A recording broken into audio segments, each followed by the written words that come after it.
एक टाउन जो कि रहस्यमयी कारणों से टाइम ट्रेवल करके 3 साल पास्ट में चला जाता है, जिससे अब time हजारों travel. लोगों की जानें जोखिम में थी। अब स्पेस टाइम में ये गड़बड़ कैसे हुई, चलिए शुरू से जानते हैं। कहानी की शुरुआत एक नॉर्मल घर से होती है, जहां एक माँ अपनी 6 साल की बेटी के साथ रहती है। लेकिन जल्दी ही चीजें बदलने वाली हैं। माँ बर्तन धोने के लिए सिंक की ओर मुड़ती है, जहां अब उसका सिंक अचानक से काला पड़ गया था, जैसे कि वो जल गया हो। वो औरत ये देख हैरान थी कि अचानक से एक ही सेकंड में ये क्या हो गया। वो पलट कर देखती है, जहां अब उसका पूरा ही घर पूरी तरह से जल चुका था। वो डरी सहमी जल्दी से अपनी 6 साल की बेटी को बुलाने लगती है, मगर उसकी बेटी जो कि कुछ ही सेकंड्स पहले वहां थी, अब वो भी गायब हो चुकी थी। उसकी माँ के ये देख होश उड़ जाते हैं और वो जल्दी से उसके कमरे की ओर भागती है, जहां पर वो ये देख हैरान रह जाती है कि उसकी बेटी जो कि 6 साल की थी, अब फिर से 3 साल की हो गई है। इसके अलावा उसका रूम भी 3 साल पहले के जैसा हो गया है। उसे कुछ भी समझ नहीं आ रहा था कि ये क्या हो रहा है। वो जल्दी से अपनी बेटी को उठाती है और बाहर की ओर भागती है, जहां उसके अलावा भी आसपास के सारे लोग बाहर इकट्ठा हो गए थे, क्योंकि उनका पूरा अपार्टमेंट ऐसा लग रहा था कि जैसे जल रहा है। मगर यहाँ तो किसी को कोई भी आग दिखाई नहीं दे रही थी। ऐसा लग रहा था कि उनका ये पूरा ही टाउन 3 साल पहले के टाइम में टेलीपोर्ट हो गया है, क्योंकि ऐसी ही एक आग इस टाउन में पूरे 3 साल पहले लगी थी। जैसे कि स्पेस टाइम में कोई गड़बड़ हो गई हो, जिससे ये टाइम ग्लिच हो रहा हो। अब अचानक से बिल्डिंग ग्लिच करती है और कुछ ही सेकंड के अंदर सब कुछ पहले के जैसा हो गया था। वो औरत पाती है कि उसकी बेटी भी अब वापिस से 6 साल की हो गई है। टाउन के लोग भी अब ये सब देख हैरान थे और वे पुलिस को जल्दी से कॉल करते हैं और सब बताते हैं। यहाँ से हमें ओलिविया दिखाई जाती है, जो कि गवर्नमेंट की स्पेशल टीम फ्रिंज का हिस्सा है। इसके मेंबर्स ऐसे ही स्पेशल केसेस पर काम करते हैं जब कहीं कोई एक्स्ट्रा ऑर्डिनरी साइंटिफिक प्रॉब्लम होती है।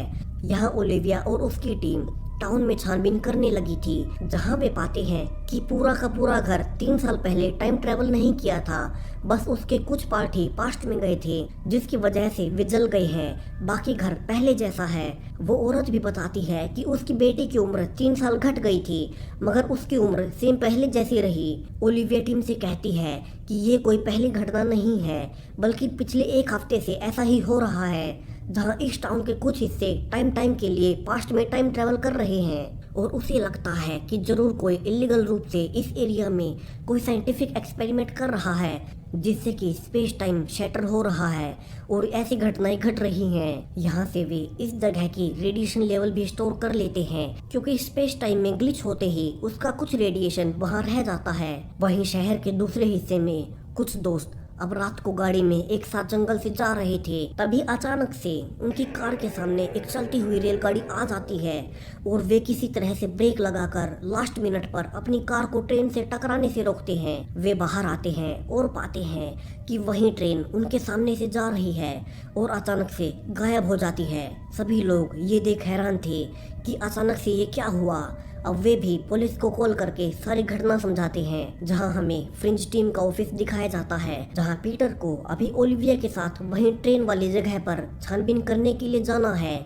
उन्हें पता था कि वहां भी स्पेस टाइम में कुछ गड़बड़ हुआ है, जैसा कि पिछले कुछ टाइम से इस टाउन में हो रहा है। पीटर जाने के लिए रेडी था, जहां अचानक से वो लोकेशन पर पहुंच जाता है, जहां काफी सारे पुलिस ऑफिसर्स जांच कर रहे थे। पीटर हैरान था कि अचानक से वो यहाँ कैसे आ गया, जबकि कुछ ही सेकंड्स पहले वो ऑफिस में था। पीटर समझ जाता है कि यहाँ फिर से स्पेस टाइम में कुछ गड़बड़ हुई है, जिससे वो अचानक से टाइम ट्रेवल करके टाइम में कुछ घंटे आगे आ गया है। वहाँ ओलिविया उसी कार वाले लड़के से पूछताछ कर रही थी, जहाँ वो बताता है कि ट्रेन के आसपास एक बबल जैसा कुछ बना हुआ था। अब अजीब बात ये थी कि इस ट्रेन ट्रैक को बंद हुए 3 साल हो चुके हैं और पिछले 3 साल से इस ट्रैक पर कोई भी ट्रेन नहीं गुजरी है। पीटर यहाँ से भी रेडियो एक्टिविटी को नोटिस करता है और पाता है कि चूंकि कल रात कार का आगे वाला हिस्सा ट्रेन के काफी करीब पहुंच गया था और उस बबल को छू गया था, अब टाइम वेरिएशन की वजह से इतना कमजोर हो चुका है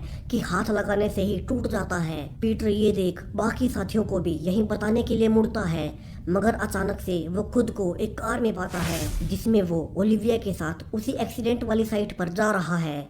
यानी कि पहले वो टाइम ग्लिच की वजह से टाइम में फ्यूचर में उस लोकेशन पर पहुंच गया और अब टाइमलाइन खुद को सही कर रही है, जिससे वो फिर से अपने रियल टाइम में वापस आ गया। जहां अभी तक वो उस लोकेशन पर पहुंचा भी नहीं है। पीटर को कंफर्म था कि इस एरिया के आसपास जरूर किसी एक्सपेरिमेंट की वजह से ऐसा हो रहा है। पीटर यही सब ओलिविया को भी समझाता है कि जब भी टाइम में ग्लिच आता है हर बार वहाँ रेडियो एक्टिविटी बढ़ जाती है, यानी कि ऐसा किसी ह्यूमन टेक्नोलॉजी की वजह से हो रहा है। और अब इस पूरे ही टाउन में हो रही इन सब अजीब घटनाओं का रीजन जल्दी ही पता चलने वाला है। जहां हम प्रोफेसर केट को देखते हैं जो कि अभी एक टाइम मशीन बनाने पर काम कर रही है। वो पिछले 10 सालों से इसी फॉर्मूला पर काम कर रही है और जानती है कि वो टाइम मशीन बनाने के बहुत करीब है, जिसके बाद वो टाइम को आगे और पीछे अपने हिसाब से चला पाएगी। दूर खड़ा उसका हस्बैंड रेमंड उसे देख रहा है और लगातार अपनी घड़ी में टाइमर को भी देखता है। जिसके बाद वो केट के पास जाता है और उसे किस करके गुड बाय बोलता है और तभी अचानक से कुछ ही सेकंड्स के अंदर वो वहां से गायब हो जाती है और उसका पूरा कमरा भी अब पूरी तरह से बदल चुका था।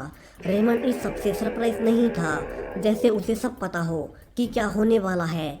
वो दूसरे कमरे में जाता है और केट को खाना देता है। केट उसे पहचान नहीं पाती क्योंकि उसे अल्जाइमर की बीमारी है। और यहाँ से रिवील होता है कि कुछ ही सेकंड्स पहले रेमंड जिस केट से मिला था वो पूरे 3 साल पास्ट से थी। और यहाँ से इस पूरे ही टाउन में हो रही अब तक की सारी ही टाइम ट्रेवल की घटनाओं का मुख्य कारण बताया जाता है। जहाँ 3 साल पहले केट टाइम ट्रेवल का फॉर्मूला बनाने के काफी करीब थी, मगर वक्त के साथ उसे अल्जाइमर की बीमारी हो गई और वो काम को आगे नहीं बढ़ा सकी। रेमंड अपनी पत्नी केट से बहुत प्यार करता था और अब तो वो उसे पहचान भी नहीं पा रही थी। ऐसे में एक दिन उसे केट के 2 साल पहले का लिखा हुआ टाइम ट्रैवल का फॉर्मूला मिला। उसने उसी फॉर्मूला की मदद से 1 साल काम करके फाइनली एक टाइम मशीन बना ली और अब यहाँ से वो अपने घर को पूरे 3 साल के लिए पास्ट में टाइम ट्रैवल करके ले जा सकता था, मगर सिर्फ 47 मिनट के लिए। जिसके बाद ये घर वापस से करंट टाइम में आ जाता है। वहीं करंट में 2022 का टाइम चल रहा है, मगर रेमंड अपने घर को टाइम मशीन की मदद से 2018 में ही रखता है, जहाँ केट काफी हेल्दी थी। और पिछले कुछ हफ्तों से जो भी इस टाउन में टाइम से रिलेटेड अजीब घटनाएं हो रही हैं, उसका कारण भी ये टाइम मशीन ही है। जब रेमंड अपने घर को 3 साल पास्ट में ले जाता है, तभी उसकी रेडियो एक्टिविटी की वजह से टाउन के कई और हिस्सों में टाइम में 3 साल का गैप आ जाता है, जिससे कि स्पेस टाइम ग्लिच करने लगता है। दूसरी ओर पीटर और ओलिविया पता लगाने की कोशिश कर रहे थे कि इस स्पेस टाइम में ग्लिच की मुख्य वजह क्या है। वे मैप पर जिन जिन जगहों पर ये टाइम ग्लिच हुआ है उसे मार्क करते हैं और पाते हैं कि इन सब के सेंटर वाली जगह से ही वो रेडियो एक्टिविटी वेव्स आ रही हैं, जिससे कि उन जगहों पर टाइम शिफ्ट हुआ है। दूसरी ओर रेमंड अपनी वाइफ केट के साथ था, जहां वो उसकी देखभाल करता है। अब चूंकि वो उसे पहचान नहीं पा रही थी, सो वो फिर से टाइम में पीछे जाने के लिए नीचे बेसमेंट में अपनी लैब में आता है, जहां उसकी टाइम मशीन थी। वो उसे शुरू कर देता है, जहां अगले 47 मिनट के लिए यह घर अब पास्ट में चला जाएगा। रेमंड वापस से ऊपर आता है, जहां केट का पास्ट वर्जन अब उसी टाइम मशीन के फॉर्मूला पर काम कर रहा है। रेमंड उसे देखता रहता है, जहां वो हर बार केट को इसी टाइम पर पाता है। वहीं फ्रिंज टीम ने मार्क की गई जगहों पर छानबीन करना शुरू कर दिया था, जहां से वे लोगों के घरों को चेक कर रहे थे और उनसे पूछ रहे थे कि क्या उन्होंने आसपास कुछ भी अजीब देखा है। तभी एक पुलिसमैन रेमंड के घर की ओर आता है और जैसे ही उसके घर में जाने की कोशिश करता है, उसकी पूरी बॉडी कणों में बिखर जाती है। ऐसा इसीलिए हुआ क्योंकि उसकी बॉडी अचानक से हुए टाइम शिफ्ट को सह नहीं पाई और पूरी तरह से स्पेस टाइम में बिखर गई। ओलिविया दूर से ऐसा होते हुए देख लेती है और सबको वहीं इकट्ठा करती है। उन्हें पता चल चुका था कि सब कुछ इसी घर की वजह से हो रहा है। वे घर के अंदर जाने की कोशिश करने लगते हैं। रेमंड खिड़की से पुलिस को देख लेता है और जल्दी से मशीन को बीच में ही बंद करने की कोशिश करने लगता है, मगर अभी तक मशीन पूरी तरह से तैयार नहीं थी और अगर उसे बीच में ही बंद किया गया तो इससे पूरे ही ब्रह्मांड के स्पेस टाइम का फैब्रिक खत्म होने का खतरा है। रेमंड ने केट के पुराने फॉर्मूला से ये मशीन बना तो ली थी, जहां वो इसे शुरू तो कर सकता था, मगर इसे बंद करने का फॉर्मूला उसके पास नहीं था और ये मशीन एक बार शुरू होने पर 47 मिनट बाद ही खुद ब खुद बंद होती है। अब रेमंड के पास कोई और रास्ता नहीं था और वो प्लान करता है कि उसके पास पकड़े जाने से बचने का एक ही रास्ता है कि वो इस टाइम ट्रेवल को परमानेंट कर दे, जिससे कि उनका घर 2017 में ही परमानेंट चला जाएगा। वो मदद के लिए केट के पास्ट वर्जन के पास जाता है और उसे बेसमेंट में ले आता है। यहाँ पास्ट केट अपने फॉर्मूला पर बनी टाइम मशीन को देख हैरान थी। रेमंड उसे यहाँ से सब कुछ सच सच बता देता है कि वो 3 साल फ्यूचर से है और उसने उसकी फॉर्मूला को यूज करके ये टाइम मशीन बना ली है और उसे उसकी मदद चाहिए ताकि वे टाइम ट्रेवल परमानेंट कर सकें और वे दोनों हमेशा साथ रहें। केट यहाँ से कहती है कि रेमंड को ये टाइम मशीन नहीं बनानी चाहिए थी, क्योंकि बार बार टाइम में छेड़छाड़ करने से स्पेस टाइम का फैब्रिक हमेशा के लिए टूट सकता है, जिसके बाद पूरे ही यूनिवर्स में किसी का भी कोई अस्तित्व नहीं रह जाएगा। रेमंड कहता है कि केट ने उसकी लाइफ को सुधारा है और अब वो उससे बहुत प्यार करता है, इसीलिए फ्यूचर में केट की हालत को नहीं सह पा रहा। केट हैरान थी और पूछती है कि उसके साथ फ्यूचर में क्या होने वाला है। उसे पता चलता है कि उसे जल्दी ही अल्जाइमर की बीमारी हो जाएगी, जिसके बाद से उसे कुछ भी याद रहना बंद हो जाएगा। मगर वो अभी भी यूनिवर्स को बचाने के लिए इस मशीन को बंद करना चाहती थी। दूसरी ओर ओलिविया घर के आसपास बने इस टाइम डोम को नोटिस करती है और वे उसके अंदर जाने पर रिसर्च करने लगते हैं। वे पता करने लगते हैं कि इस टाइम लैप्स की वजह से अगले किस एरिया में टाइम ग्लिच होने वाला है और जो वे पाते हैं वो तो काफी ही शॉकिंग था। वे पाते हैं कि इस टाइम शिफ्ट से जो एरिया इफेक्ट होने वाला है वो एक अंडरग्राउंड टनल है जो कि पानी के नीचे है और 3 साल पहले तक बना ही नहीं था, और अगर वहाँ टाइम ग्लिच हुआ तो वो गायब हो जाएगा और वहाँ पानी भर जाएगा, जिससे उसके अंदर मौजूद सारे ही लोग मारे जाएंगे।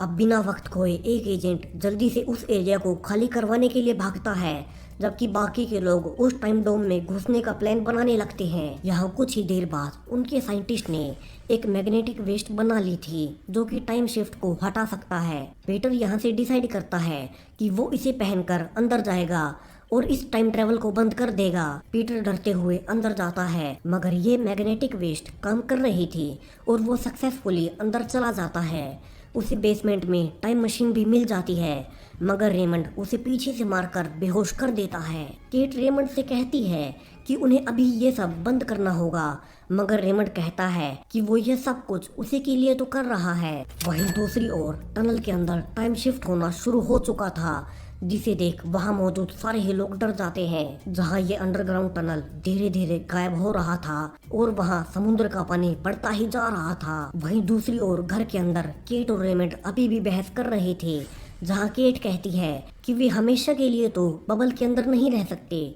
तभी पीटर को भी होश आता है और वो जल्दी से मशीन को बंद करने लगता है, मगर तभी केट उसे ऐसा करने से रोकती है, क्योंकि अचानक से इस टाइम मशीन को बंद करने पर पूरे यूनिवर्स का स्पेस टाइम बिगड़ने का खतरा था। पीटर उन्हें टनल के बारे में बताता है जहां हजारों की संख्या में लोग मारे जाने वाले हैं अगर उन्होंने जल्दी से कुछ नहीं किया। केट कहती है कि वो इसमें कुछ एडजस्टमेंट करके इसे बंद कर देगी, मगर इसके बदले में उन्हें उसके हस्बैंड रेमंड को छोड़ना होगा और ये उसकी इस मशीन को बंद करने के लिए शर्त है। पीटर जल्दी से बाहर आकर ये सारी शर्तें ऑफिशियल्स को बताता है और ऑफिशियल्स हजारों लोगों की जान बचाने के लिए केट की इस शर्त को मान जाते हैं। अब आखिर में जब पूरा टनल खत्म होने वाला था, केट जल्दी से इक्वेशन पूरा करती है और रेमंड मशीन को सही टाइम पर बंद कर देता है। पूरी अंडरग्राउंड टनल अब सेफ थी, जहां घर के आसपास का टाइम बबल भी खत्म हो चुका था, जिससे घर फिर से करंट टाइम में आ जाता है और केट भी अब पुरानी हालत में यानी कि बीमार थी। अब पुलिस घर के अंदर टाइम मशीन को डिस्ट्रॉय करने लगती है और घर को भी खाली किया जाने लगता है, जहां से शर्त के अनुसार वे रेमंड को फ्री कर देती हैं। मगर रेमंड के मन में अभी भी कुछ और ही चल रहा था और वो चुपके से केट की टाइम फॉर्मूला वाली बुक को चुराने लगता है ताकि फिर से कहीं और जाकर टाइम मशीन बना सके। मगर वो ये देख हैरान रह जाता है कि केट ने इस बार सारे ही फॉर्मूला को मिटा दिया है ताकि फिर से रेमंड पहले जैसी गलती ना कर सके। वहीं बुक के आखिरी पन्ने पर लिखा था कि अब रेमंड को रियलिटी को स्वीकार कर लेना चाहिए और पास्ट से आगे बढ़ जाना चाहिए। और इसी के साथ ये कहानी भी यहीं खत्म हो जाती है।